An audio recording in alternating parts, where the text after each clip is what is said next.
So on Saturday, I actually made a video about the new dungeon Ghosts of the Deep. And crazily enough, YouTube decided to pick this video out of the hat and send it to loads of other people, so now there's quite a bit of a divided opinion about the dungeon, it seems. On the one hand, there seems to be quite a few people agreeing with me that the boss health is just flat out ridiculous, and then there's the other side which is basically saying it's a good challenge. Ultimately, I'm not going to dispute which side is right or which side is wrong, because at the end of the day, everyone has their own opinion and you can express it however you want. But personally for me, I actually think Bungie needs to redeem itself with its next dungeon, which is in Season 23, or at least give us a really good revival of Wrath of the Machine when it comes around in Season 22. And the reason I'm saying this is because more health does not mean more difficult. It is literally as clear cut as that. Just for kind of proof of concept as well, Atheon has 8.8 million health, which we all know is a 6-man raid boss. It wasn't that too long ago when it actually came out. Nezarec, which is literally the latest raid boss, has allegedly 12.9 million health, whereas the dungeon boss has 12.5, so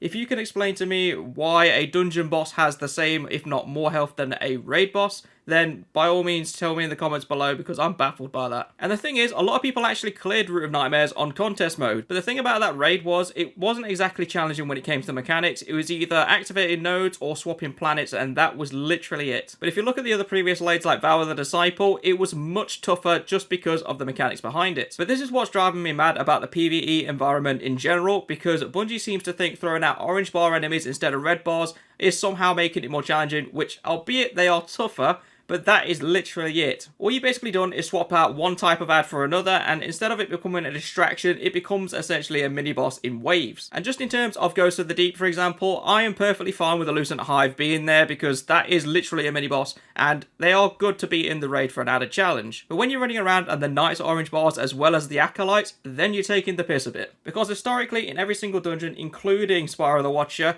the enemies have typically been red bar enemies, but they don't actually pose a threat until they start growing in number, because you're not taking care of the ads as you're supposed to. And look, needless to say, yes, all dungeons should be structured around 3-man fire teams. That is what they are primarily built for. It's the exact same thing with raids as well. They are built for 6-man teams. They are not intended to be run as a trio. And yes, the top players can pull off these insane feats, like for example, someone even solo flawless Root of Nightmares, which I'm sure you've all heard about by now. But that takes an insane amount of dedication to do, not to mention all the trial and error they've had to go through as well. And then to put on top of that, they are likely using a busted build to kick out the extra damage. But here's a solution that came from the previous video's comment section, and thank you to everyone who did comment. The amount of feedback was incredible. But the solution is very simple. Why don't they actually stage it like the Legendary campaign? And what I mean by that is, why don't they actually scale it to the amount of players that are playing the dungeon at the time? So take for example the fire team. That is basically what the dungeon is structured around, so you can just leave the values as they are, and that is fine. But let's say you're only running it as a duo, then why don't you reduce the boss's health and also reduce some of the orange bars that come out as well? And let's say if you're running it solo, the only orange bars that should be there are the Knights and obviously the mini bosses as well. Because I still can't understand why Acolytes need to be orange bars in order to just ruin your day on the random chance. Like, just running this by in my head at the moment, a proper fire team who are prepared and know how to do the dungeon, you can clear it in an hour and a half maybe. And if you're running DPS weapons with a debuff and a buff as well, then you should probably do the bosses in 3 to 4 phases. And to me, that is ideal, because that's how you want it to play out. It's not going to take too long to do,